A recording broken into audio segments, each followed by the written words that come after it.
আসসালামু আলাইকুম, সবাই কেমন আছেন? আশা করি সবাই ভালো আছেন। আজকে আমি দেখাবো পুঁইশাকের বড়া বা পাকোড়া। আর আমরা বাঙালিরা খেতে খুব ভালোবাসি। যে নামই বলুক না কেন, খাবারের স্বাদ থাকতে হবে। তো চলুন যাই উপকরণে।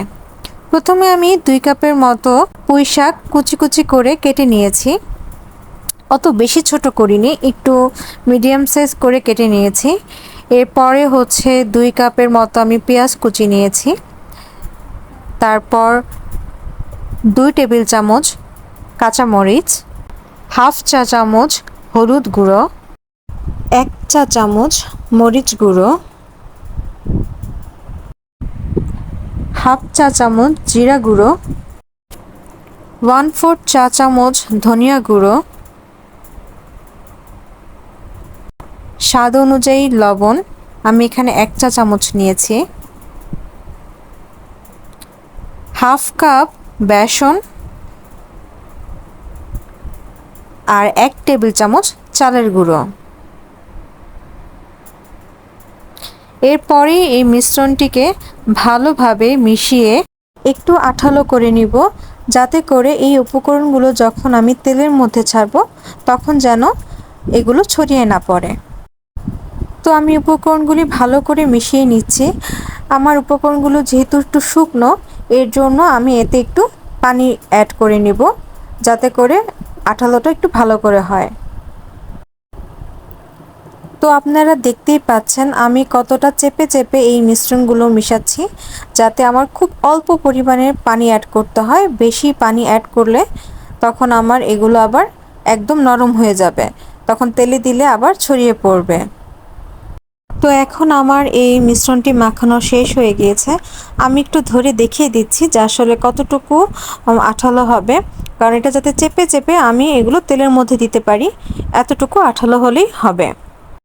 তো এখন আমি চলে গেলাম আমার রান্নাঘরে। আমি একটি ননস্টিকের পাত্র নিয়েছি, এতে করে আমি একটু অল্প তেলে আমার পাকোড়াটা ভেজে নিতে পারবো। তো আমি অল্প থেকে একটু বেশি তেল নিয়েছি, যাতে আমার পাকোড়াটা এক পিঠ তেলে ডুবে থাকে আর অন্য পিঠটা যাতে তেলে না ডুবে, এতটুকু পরিমাণ তেল দিলেই হবে। আর আপনারা দেখতে পাচ্ছেন আমি কিন্তু বারবার বলছি, আমি কিন্তু ডুবো তেলে এটা ভাজছি না, কারণ ডুবো তেলে ভাজলে এই মিশ্রণটা খুলে যেতে পারে। তো তখন দেখবেন যে তেলটা পুড়ে যাবে, তখন ভাজাটা ভালো হবে না। তো এর জন্য এরকম হালকা তেল দিয়ে ভাজার চেষ্টা করবেন, আর এর থেকে কম তেল নিয়েও ভাজা যাবে, কোনো সমস্যা হবে না। তো আমি এক খোলা দিয়ে দিয়েছি। এক পিঠ ভাজা হলে অন্য পিঠটি উল্টিয়ে নেবেন, এর জন্য একটু অপেক্ষা করে ভাজতে হবে।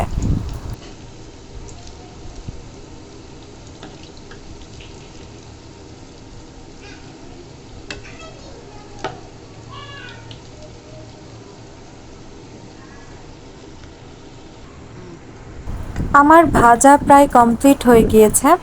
আপনারা দেখতেই পাচ্ছেন কতটা সুন্দর মুড়মুড়ে হয়েছে আমার ভাজাটি।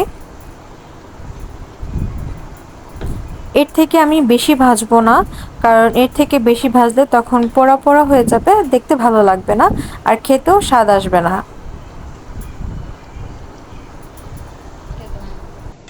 তো এখন আমার ভাজা কমপ্লিট হয়ে গিয়েছে। আমি এখন একটি পাত্রে টিস্যু পেপার নিয়ে নিয়েছি, এর উপরে আমি এই পাকোড়াগুলি উঠিয়ে নিব, যাতে করে আমার যে পাকোড়ার মধ্যে এক্সট্রা অয়েলগুলি আছে এগুলো চুষে নেয়। আপনারা চাইলে ঘরে বসে এরকমভাবে অল্প কিছু উপকরণ দিয়েই সুন্দর নাস্তা তৈরি করে নিতে পারেন। আমি মাঝে মাঝে এরকমটি করি, সন্ধ্যার নাস্তার মধ্যে ছোট ছোট কিছু আইটেম করার চেষ্টা করি। তো আমি এখন এভাবে করে আমার বাকি যে মিশ্রণটি রয়েছে এগুলো আমি ভেজে নেব একইভাবে।